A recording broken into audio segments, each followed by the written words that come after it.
네, 안녕하세요. 2학기 첫 번째 디딤 영상을 시작하도록 하겠습니다. 이번 레슨 5에서 여러분이 기억해야 되는 핵심 문법은 크게 두 가지가 있어요. 그 중에 첫 번째 소유격 관계대명사를 설명해 드리도록 하겠습니다. 네, 소유격 관계대명사는 보시는 것처럼 whose의 형태를 하고 있기도 하고요. of which의 형태를 하고 있기도 합니다. 사실 이 소유격 관계대명사는 최근 수능에서 집중적으로 나오는 그런 문법 파트는 아니에요. 하지만 교과서에서는 핵심 문법의 하나로 다루고 있기 때문에 조금 자세하게 제가 다뤄드리도록 하겠습니다. 가장 기본적으로 기억하셔야 되는 건 우선 whose라고 하는 소유격 관계대명사는 앞에 선행사를 집어넣어서 뭐뭐의 라고 해석을 한다는 거예요. 소유격의 기능을 가지고 있기 때문에 당연히 해석은 무엇의 라고 해석이 될 테고요. 그리고 소유격의 특성상 whose 뒤에는 명사가 나온다는 특징을 기억해 주시면 되겠습니다. 다시 한번 정리해드리면 whose는 어떻게 해석한다고요? 뭐뭐의 라고 해석을 하고 바로 뒤에는 명사가 나온다. 이 정도만 기억을 해두시면 되겠어요. 그리고 화면상의 마지막 줄을 보시면 관계대명사 whose는 생략할 수 없다 이렇게 나와 있어요. 그렇죠? 생략이 불가능하다라고 기억을 해주시면 되겠습니다. 네, 그러면 여러분의 이해를 돕기 위해서 제가 예문 3개를 준비해 봤는데요. 화면에 보시면 1번, 2번, 그리고 3번 문장이 나와 있는 걸 확인할 수 있습니다. 우선 이 1번, 2번, 3번에는 2개 문장이 들어가 있어요. 네, 여기 보시면 이렇게 문장 2개가 이렇게 나와 있는 거 보이시죠? 네, 지금부터 이 2개 문장을 하나로 합쳐 볼 거예요. 2개 문장을 이렇게 하나로 합쳐 볼 건데요. 여러분이 기억을 하셔야 될 게 2개 문장을 합치기 위해서는 그냥 합쳐지는 것이 아니라 2개 문장을 이어줄 수 있는 관계사가 필요합니다. 네, 그 정도는 알고 계시죠? 우리가 지금 하고 있는 게 바로 whose의 형태를 띤 소유격 관계대명사인데요. 이 소유격 관계대명사의 기능은 바로 소유격의 기능과 관계사의 기능이에요. whose가 하는 역할 뭐라고요? 네, 소유격의 역할과 2개 문장을 이어주는 관계사의 역할. 이 2가지를 동시에 합니다. 자, 그렇다면 한번 제가 차근차근 설명을 좀 해드릴게요. Firefighters are people. 소방관들은 사람들이다. Their job is to put out fires. 그들이 하는 일은 불을 끄는 것이다. 자, 여기에서 people 그리고 두 번째 문장의 their 같은 대상을 가리키는 거죠. 공통 분모가 각 문장에 들어가 있는 걸 알 수 있어요. 자, 그렇다면 1번 문장과 2번 문장을 합칠 때 필요한 게 뭐냐면 바로 관계사 필요하고요. 그리고 두 번째 공통 분모, 다시 말하면 소유격의 역할을 하는 그런 관계대명사가 필요합니다. 그게 바로 소유격 관계대명사인데요. 만드는 방법은 선행사 뒤에다가 whose를 집어넣어 주시면 돼요. 자, 그래서 Firefighters are people whose job is to put out fires. 이렇게 완성이 됩니다. 자, 두 번째 공통분모였던 their이라는 소유격이 뭐로 바뀌었어요? 네, whose로 바뀌었죠. 왜 그럴까요? 2개 문장을 이어주는 관계사의 역할도 같이 해야 되니까 소유격의 역할과 관계사의 역할을 동시에 갖춘 whose가 이 자리에 쏙 나오게 된 겁니다. 자, whose의 가장 큰 특징 기억해야 될 것 같아요. 네, 제가 아까 뭐라고 했죠? 선행사를 집어넣어서 뭐뭐의라고 해석을 하라고 했고요. 바로 뒤에 명사가 나온다고 말씀드렸습니다. 자, job이라고 하는 명사 보이시죠? 네, 그러면 이 자리는 whose가 나올 자리가 맞는 거예요. 앞에는 사람을 선행사로 하는 people이 있습니다. 얘가 선행사가 되는 거예요. 자, 그러면 이 문장 해석 어떻게 하면 될까요? Firefighters are people whose job is to put out fires. 소방관들은 어떤 사람들이다? 그들의 일이 불을 끄는 것인 그런 사람들이다. 이렇게 해석을 하시면 되겠습니다. 자, 이해가 안 되신다면 하나만 더 제가 해드리도록 할게요. 자, 두 번째 문장도 역시 2개 문장을 하나로 합쳐 볼 건데요. 2개 문장을 하나로 합치기 위해서는 관계사 필요하고요. 공통 분모를 찾으셔야 됩니다. 공통 분모 한번 찾아보도록 할게요. I was impressed by the painting. 나는 그 그림에 아주 감명받았다. 감동받았다. 그 그림의 색깔은 마치 살아있는 것처럼 보였다. 자, 이런 문장이 되겠습니다. 자, 공통분모에 제가 빨간색으로 표시를 해놨어요. 자, 이 문장 같은 경우에는 그림이라고 하는 명사와 두 번째 문장 그것의 색깔, 그것의라고 하는 이 소유격이 같은 대상을 가리키고 있다는 걸 알 수 있습니다. 자, 문장을 합치기 위해서는 일단 관계사의 역할을 하는 애가 필요하고요. 동시에 무슨 역할도 할 수 있어야 돼요. 두 번째 문장에 나와 있는 공통 분모였던 소유격의 역할도 동시에 할 수 있어야 되죠. 그게 바로 소유격 관계 대명사고, it가 있던 자리에 뭘 쓰면 될까요? 네, whose를 집어넣으시면 되겠습니다. 앞에 있는 painting은 선행사가 되겠어요. 해석은 어떻게 하면 될까요? I was impressed by the painting. 나는 그 그림에 감명받았다. 그 그림의 색깔은 seemed to be alive. 살아있는 것처럼 보였다. 괜찮죠? 네, whose라고 하는 소유격 관계 대명사는 두 개 문장을 이어주는 관계사이면서 두 번째 문장의 소유격의 역할을 동시에 하고 있다. 이렇게 정리하시면 되겠고요. 앞에 선행사 확인할 수 있는데 선행사에는 사람만 나올 수 있는 것이 아니라 이렇게 사물도 나올 수 있습니다. 자, 그리고 whose는 어떻게 해석한다고 그랬어요? 선행사를 집어넣어서 뭐뭐의라고 해석한다고 했고요.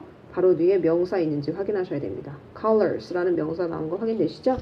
자, 전체적으로 해석을 한번 다시 해보면 I was impressed by the painting. 나는 그 그림에 감명받았다. Whose color? 그 그림의 색은 seemed to be alive. 살아있는 것처럼 보였다. 괜찮죠? 이런 식으로 두 개 문장이 whose라고 하는 소유격 관계 대명사에 의해서 잘 연결되고 있는 구조를 파악하시면 되겠습니다. 네, 이번 파트에서는 관계 대명사, 소유격 관계 대명사 whose와 거의 같은 역할을 하는 of which에 대해서 아주 간단히 설명을 좀 드리도록 할 거예요.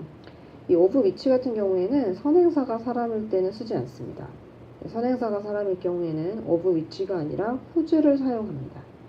따라서 선행사가 사물일 때 of which를 쓸 수도 있구나 라고 기억을 하시면 되겠고요. 지금 보이는 이 예문을 of which가 들어간 문장으로 한번 바꿔볼 거예요. 역시 두 개 문장이 나와 있는 걸 확인할 수가 있는데요. It was a meeting. 그것은 모임이었다. 그리고 두 번째 문장 I didn't understand the purpose of the meeting.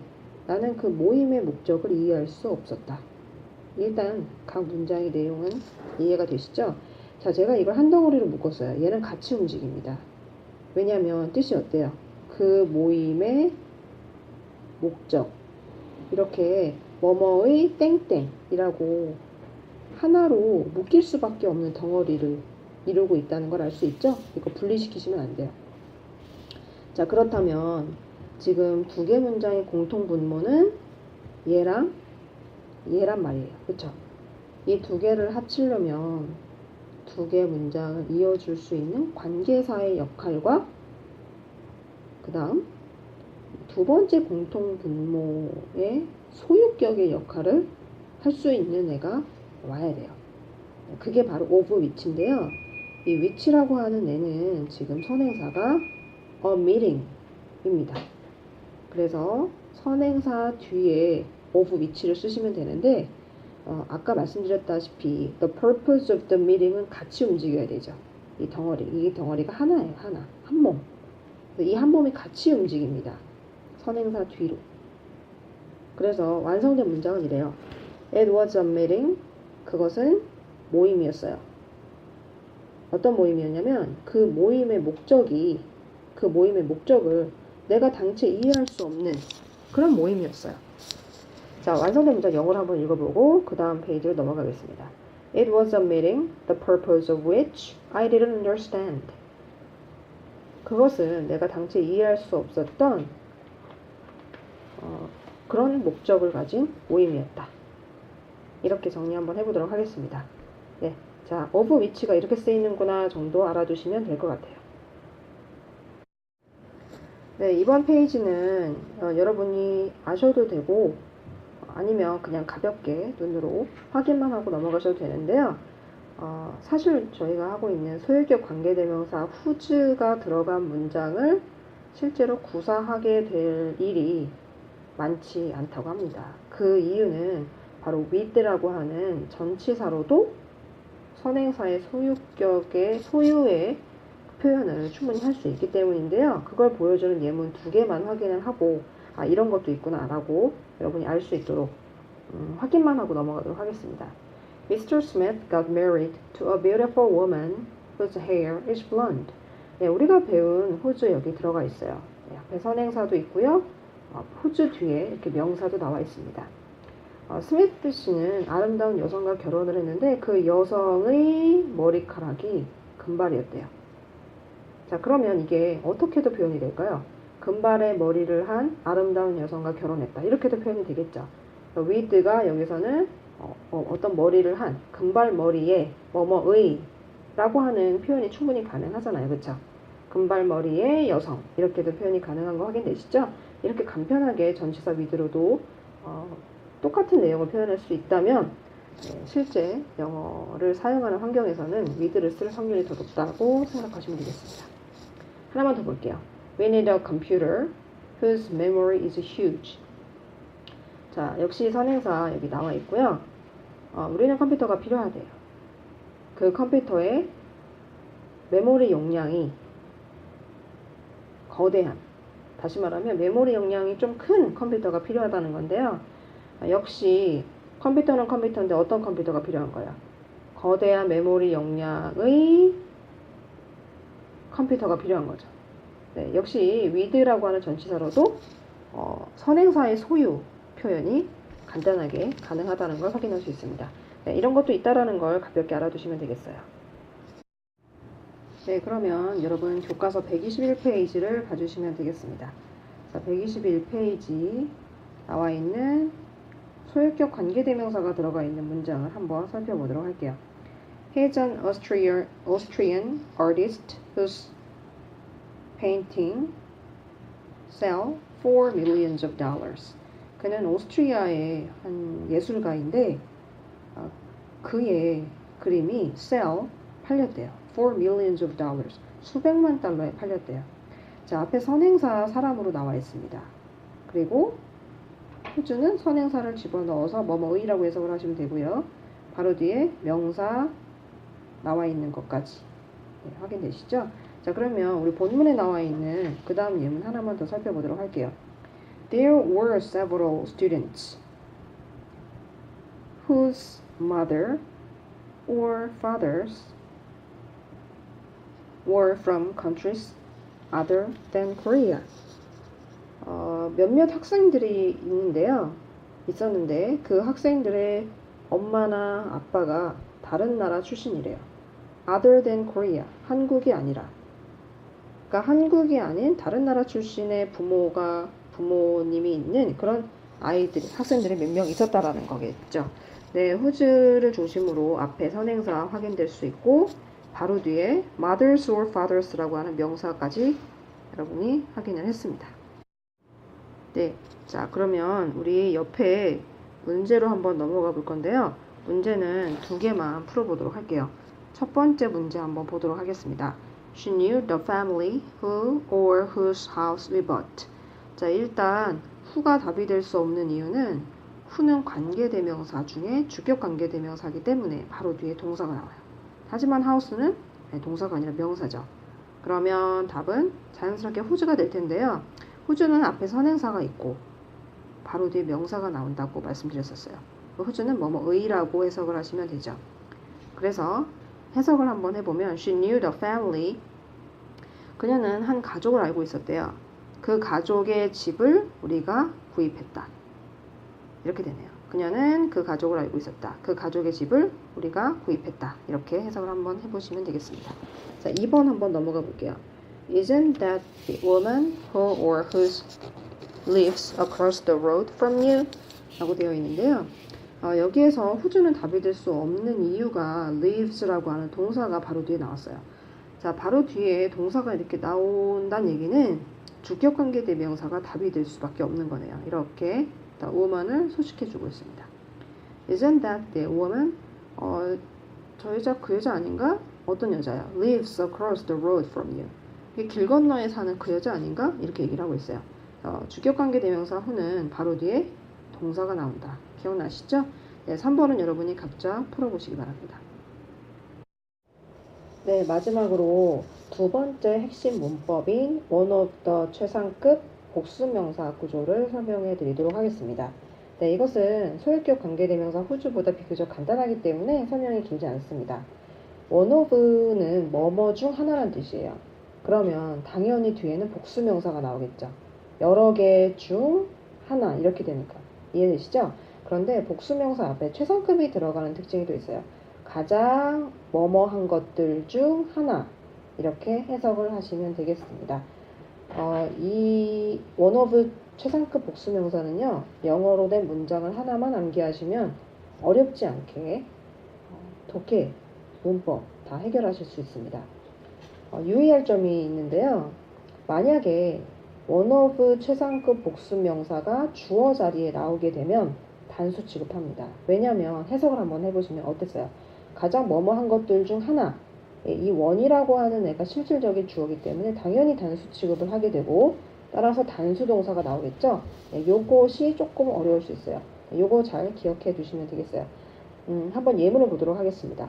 One of the most important problems, 이 전체가 주어가 되겠네요. is not mentioned yet. 가장 중요한 문제 중 하나가 isn't mentioned yet. 아직 언급되지 않았다. 자, 사실 실질적인 주어는 원이 됩니다. 단수죠. 따라서 단수 동사 나오는 거 말씀드렸고요. one of 다음에 최상급 나왔어요. 그리고 복수명사도 나온 거 확인할 수 있습니다. important는 3음절 이상의 형용사이기 때문에 최상급을 쓸 때 est를 붙이지 않고 더 most를 쓰는 거 알고 계시죠? 하나만 더 볼게요. Henry is one of the best students in the speech contest. 헨리는 말하기 대회에서 가장 우수한 학생들 중 한 명이다. 어떻습니까? 가장 뭐뭐한 학생들 중 가장 우수한 학생들 중 하나. 따라서 one of 뒤에는 이렇게 복수명사가 나와야 되고요. 앞에 the best 최상급 쓰인 거 확인할 수 있습니다. 두 개 문장 중에 하나만 외워두셔도 어렵지 않게 다른 문장에서 적용시킬 수 있으니까 꼭 한 문장은 암기해 주세요. 네, 여기까지 하도록 하겠습니다. 수고 많으셨고요. 수업 시간에 뵙겠습니다.